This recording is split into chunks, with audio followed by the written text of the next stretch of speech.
साथीहरू नमस्कार। तपाईहरुलाई यस अंकित रावलको अफिसियल युट्युब च्यानलमा हार्दिक स्वागत गर्न चाहन्छु। तपाईहरुलाई अवगत नै छ कि हामीले यस च्यानल मार्फत विभिन्न बैंकिङ लिटरेसीसँग सम्बन्धित विभिन्न विषयवस्तु प्रस्तुत गर्दै आइराखेका छौं। आज तपाईहरुलाई विशेषतः यस भिडियो मार्फत डेबिट कार्ड भन्छ, कतिले एटीएम कार्ड पनि भन्नुहुन्छ, जसलाई हामी प्लास्टिक कार्डको रूपमा पनि बुझ्ने काम गर्छौं। यो भनेको आफ्नो खातामा भएको पैसा निकाल्न मिल्ने एटीएम मेसिनको प्रयोग गरेर निकाल्न मिल्ने त्यस्तो कार्ड भनेर पनि बुझ्ने गरिन्छ।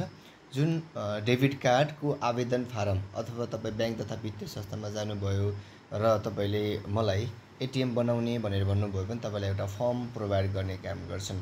त्यस्तै राष्ट्रिय वाणिज्य बैंकले पनि तपाईलाई एउटा फर्म, एउटा आवेदन फारम प्रोवाइड गर्ने काम गर्छ।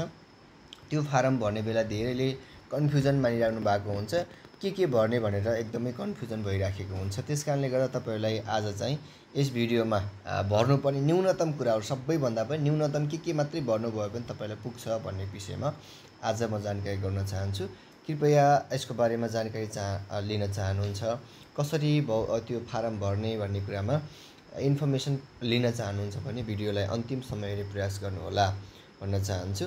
र त्यति भन्दै आजको मेजर विषयवस्तु प्रवेश गर्न चाहन्छु है त। सबैभन्दा पहिले हामीले के बुझ्नुपर्छ भन्नुहुन्छ भन्दा यहाँनिर यो चाहिँ राष्ट्रिय वाणिज्य बैंकको फर्म हो। यस्तै फर्महरु बैंक अनुसार फरक हुन्छन् है साथीहरु, एउटै हुन्छ भन्ने छैन। यो चाहिँ यहाँनिर यो जसरी राष्ट्रिय वाणिज्य बैंकमा चाहिँ यहाँ डेबिट कार्डको आवेदन फारम भनेर भनेको छ। र त्यसैले तपाईको हेर्नुहुन्छ भने यहाँनिर एउटा फोटो टाँस्ने तपाईको लेखेको हुन्छ, त्यो फोटो तपाईले टाँस्न सक्नुहुन्छ। यहाँनिर तपाईले आफ्नो फोटो टाँस्नु पर्ने रहन्छ। र त्यसैले तपाईको यहाँनिर शाखा कार्यालय लेखेको छ। यहाँ शाखा कार्यालयमा कुन शाखामा तपाईले एप्लिकेसन दिँदै हुनुहुन्छ राष्ट्रिय वाणिज्य बैंकको, मैले चाहिँ यहाँ गोराई भनेर लेखेको छु।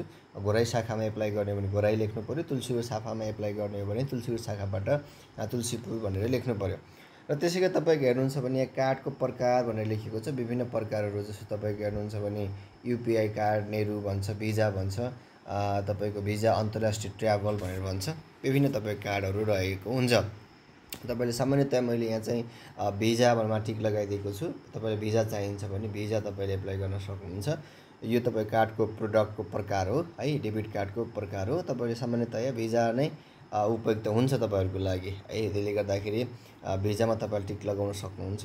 र तपाईको यहाँनिर खाता नम्बर भनेको छ, हेर्नुस् है, खाता नम्बर भनेको चाहिँ यहाँनिर चाहिँ तपाईले आफ्नो खाता नम्बर प्रत्येक कोठामा तपाईले उल्लेख गरिदिनु होला है। तपाईले आफ्नो खाता नम्बर जुन राष्ट्रिय वाणिज्य बैंकको ग्राहक भइसके पश्चात तपाईलाई प्रोवाइड गरेको खाता नम्बर हुन्छ, त्यो तपाईले खाता नम्बर लेखिदिन सक्नुहुन्छ। नेपालीबाट लेख्नुहुन्छ भने माथि सर र मैले लेखेको ठाउँमा लेख्ने, र इंग्लिशबाट लेख्न चाहनुहुन्छ भने तलबाट टक्क लेखिदिनु भए पनि पुग्छ।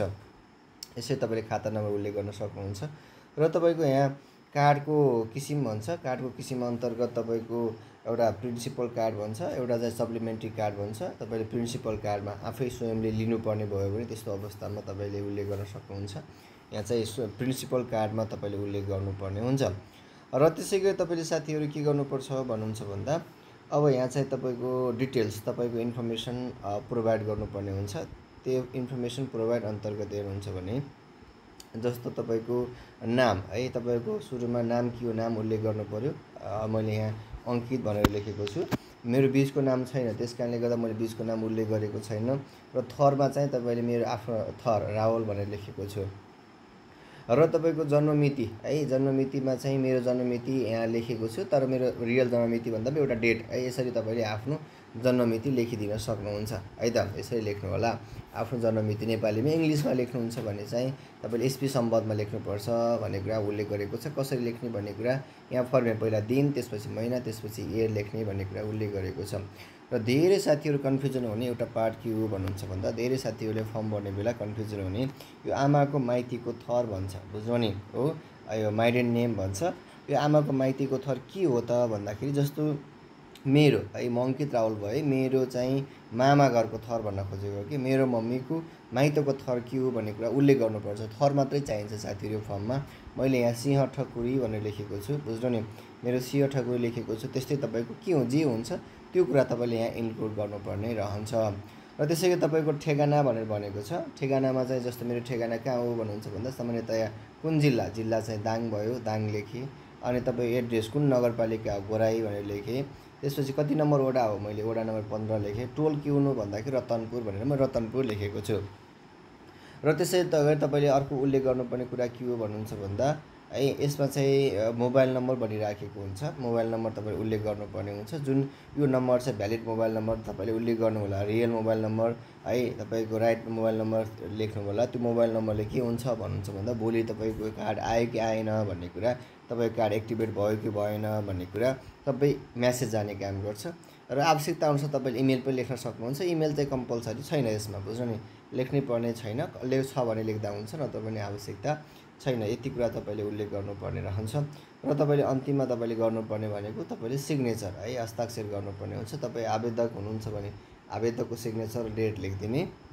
र तपाईँ खाता सञ्चालक हुनुहुन्छ भने तपाईँको सिग्नेचर र तपाईँको के गर्ने भन्दा डेट लेखिदिने है। यसरी डेट लेखेर तपाईँले यो कार्ड ब्याङ्कको त्यहाँको सम्बन्धित शाखा कुनै पनि त्यहाँको सरहरू हुन सक्नुहुन्छ, उहाँको त्यहाँको तपाईँको स्टाफहरूलाई, त्यहाँको कर्मचारीहरूलाई तपाईँले यो कार्ड यसरी चाहिँ फर्म भरेर तपाईँले दिनुभयो भने यो कार्ड तपाईँको सामान्यतया 2 महिना है वाणिज्य ब्याङ्कको कहिले 1.5 महिना 1.5 महिना 2 महिनामा तपाईँको आउने काम गर्छ। आइसके पश्चात तपाईँले सम्बन्धित शाखा जुन शाखाबाट एप्लाई गर्नुभएको हो त्यो शाखामा गएर तपाईँले लिन सक्नुहुन्छ यो कार्ड, अनि तपाईँले चलाउन सक्नुहुन्छ। यसरी सामान्यतया यो कार्ड फारम कसरी भर्ने भन्ने कुरामा भएको जुन कन्फ्युजन त्यो मैले मेटाउने प्रयास गरेको छु यस भिडियोमा। सम्भवतः मैले एकदमै सर्टकटमा फास्टमा तपाईँलाई जानकारी गराएँ। तपाईँले त्यही पनि केही कन्फ्युजन भयो, बुझ्नु भएन भने कृपया कमेन्ट गर्नुहोला। तपाईँको कमेन्टको आधारमा फेरि म तपाईँलाई पक्कै रिप्लाई गर्नेछु भन्दै आजको यस भिडियोबाट म पनि बिदा हुन चाहन्छु। फेरि अर्को भिडियोमा यस्तै नयाँ विषयवस्तुको बारेमा जानकारी लिएर उपस्थित हुनेछु भन्दै बिदा हुन चाहन्छु। हस्त नमस्कार।